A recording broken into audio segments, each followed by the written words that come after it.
This is the best chocolate ice cream I've ever had. Taste it. I wish they had it in the Czech Republic. Stella sighed. Thomas took a swallow. 400,000 tons of Nutella. That's the amount of hazelnut cream consumed by humans to this day, with a lot of help from those who are no longer with us. That's approximately 24,242 Czech Tatra 815 trucks fully loaded with the thick sweet paste. If you lined them up in a row, you'd have to circle the globe 4 times to see them all. And Thomas thought he could literally see his girlfriend, Stella, consuming an entire truck. Sorry, I can't yet, Stella said a second after he heard the door to their apartment slam. Without giving him the slightest glance, she threw off her coat, pulled her battered laptop out of her bag, and ran to the kitchen table. He sighed in annoyance. Tough day at work? Not really. I just need to finish one article, pick out some photos, and then I'll get right back to you, she responded. She managed to overlook the flowers he'd bought her on her lunch break, the new shirt he'd gotten for the occasion to make him look better, and the fact that the apartment was all cleaned up. Soon there was the familiar sound of fingers drumming hard on the keyboard, flowing to the rhythm of a partly manic and partly completely unnecessary fear that if she didn't get the article in on time, the whole world would collapse. As Thomas saw it, the only thing showing signs of collapse at that moment was Stella. I think I'll go to bed now, he said, hoping that Stella would understand from the tone of his announcement that the workday was over for him. He went to his bedroom, where, with a typical stubbornness that is not to be shown in today's world, he pulled off his shirt and pulled back on his favorite t-shirt that he slept in every night and in which he had secretly spent the whole day. Good night, he said, still in the kitchen doorway, as he watched Stella shovel in another kilo of Nutella. That's only 1 kilo out of the 400 million she would have to eat to equal the whole of humanity, he thought with relief, and went to sleep. Valentine's Day was 5 days away. He was awakened by the sound of Stella's door slamming as she left for work. As usual, he didn't get up early enough for them to have a few words to exchange. With each such slam, he got out of bed as if someone had just raised the alarm on the street. Reeling from the shock he couldn't face, he staggered to the bathroom, brushed his teeth, pulled on his pants, and went to work. Where are you taking that girl of yours tomorrow?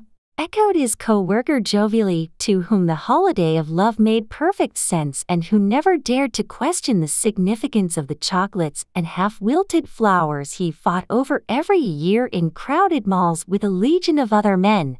They all believed that it was the very least thing they could do for their halves, and the strength of the shared belief ultimately proved them right every February. Those who didn't buy into it had to face a few uncomfortable minutes of explaining to others that they didn't believe in Valentine's Day, or that it was a completely consumerist holiday that they refused to participate in. We're going to this new place that just opened around the corner. That's a holiday today, isn't it? A colleague gushed. Thomas felt like punching him right there and then. Instead, he turned his face towards another colleague, who was bored watching a review of the new games that would soon be released on the PlayStation. In the evening, a familiar scene awaited him at home. Stella, still in her work clothes and with her mascara slightly smudged, reinforcing the dark shadow under her eyes, sat at the kitchen table tapping out more words on her computer. He had come home later than usual, arousing her curiosity. Where are you coming from? From work. This late? She grumbled. I figured you'd probably still be working, so I did some extra work, he explained to her. Stella mumbled something vaguely, then said, I need to rest. Really? He asked. Come on, I'll read you something from the book I'm reading, Thomas offered her. Oh no, no reading at all. After all, I consume and create content from morning to night, Stella said, continuing to write as if no dialogue had taken place. A second later, she got up and ran to the pantry for more Nutella. And that's when it clicked for him. This time they would celebrate the holiday of love together like never. The sun was beating down on them so hard that they could hardly keep their bodies upright. Thomas was getting tired and would have liked to stick his head in the sand if only it wasn't so hot. Stella, however, seemed to be content. There was no sign on her dark skin that the hot sun's rays could harm her in any way. She laid with her eyelids closed on the blanket, which was covered with grains of sand, while Thomas repeatedly slathered his white arms with sunscreen and gazed longingly at the surface of the water until it finally turned pink. He didn't enjoy it much, but he was glad that Stella was finally resting. She loved the sea, and after years of denial, for which she could blame the randomness of fate, which had not bestowed wealth on either of them, he could finally take her to the shores of Italy. Stella could lie on the beach all day and boredom did not come upon her. He envied her for it and looked forward himself to the day giving way to night, and them finally replacing the natural solarium with a nice warm breeze and stone sidewalks to keep them pleasantly cool while they sipped wine in one of the overpriced restaurants. The sun was beating down on them so hard that they could hardly keep their bodies upright. Thomas was getting tired and would have liked to stick his head in the sand if only it wasn't so hot. Stella, however, seemed to be content. There was no sign on her dark skin that the hot sun's rays could harm her in any way. She laid with her eyelids closed on the blanket, which was covered with grains of sand, while Thomas repeatedly slathered his white arms with sunscreen and gazed longingly at the surface of the water until it finally turned pink. He didn't enjoy it much, but he was glad that Stella was finally resting. She loved the sea, and after years of denial, for which she could blame the randomness of fate, which had not bestowed wealth on either of them, he could finally take her to the shores of Italy.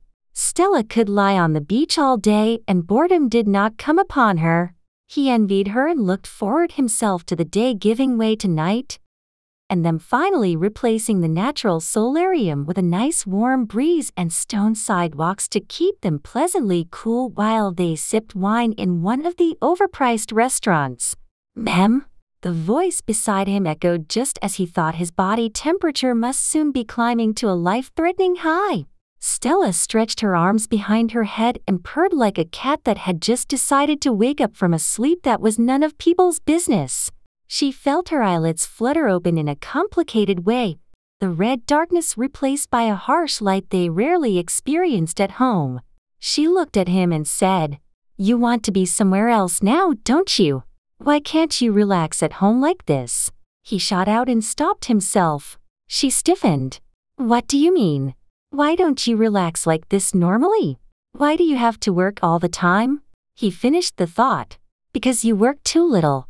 Come on, let's go get some ice cream. At least you'll get a break from the sun for a while," she suggested. At that moment, he pouted like a cat. She ordered a hazelnut-flavored ice cream. He watched her lick the first layer of the runny substance with her tongue, and with each successive lick, he could feel the anger building inside him. So, he wasn't working enough. If he worked so little, they wouldn't even be here, he thought angrily in his mind. A scooter drove past them, and Thomas wished for nothing more than to knock its driver to the ground, grab the bike, drive to the other side of Italy, and drink himself into a stupor. Instead, he continued to watch his girlfriend dangerously dispose of an enormous portion of the sweet icy substance. He was about to take a breath to tell her everything he'd ever missed when suddenly Stella said, "Thanks for bringing me here. It's great here. And this ice cream tastes like Nutella, but it's even a little better, you know? It tastes like the rest I haven't had in 1,000 years." About 3/4 of a year later, he stood in the kitchen doorway and watched Stella with suppressed enthusiasm as she slammed down another glass of Nutella. This time he felt he had found a surprise that would pull Stella out of her daily stress and overwhelmed state. A surprise with a story behind it far more powerful than the one Stella taps into her computer daily to satisfy the dubious fantasies of her superiors. With one day left until Valentine's Day, he left Stella in her anxiety, laid in bed, and looked for a place in Prague to get ice cream with the same exact flavor that had managed to stop Stella for a fleeting moment. He found out a lot of interesting things about it. Jianjuja, as Stella's ice cream flavor was called, refers to a sweet chocolate spread that contains about 30% hazelnut paste. It was invented in Turin in the 18th century during Napoleon's regency. At the time, Europe was governed by the continental system, introduced by Napoleon in 1806, which prevented British goods from entering European ports under French control. The result was a shortage of cocoa supplies. The Turin cockalacher Michel Prochet therefore mixed the little chocolate he had with hazelnuts from the Langhe Hills south of Turin. Some historical sources consider it to be the basis of today's Nutella. But Thomas couldn't find any ice cream parlors serving the same flavor in Bohemia. So, when he came home from work on February 14, he took off his shirt and pants, pulled on his pajamas, and headed straight to bed. He was awakened only by the sound of a spoon dropped on the floor a few hours later by Stella as she was taking another empty Nutella jar to the sink. Welcome to Typecast.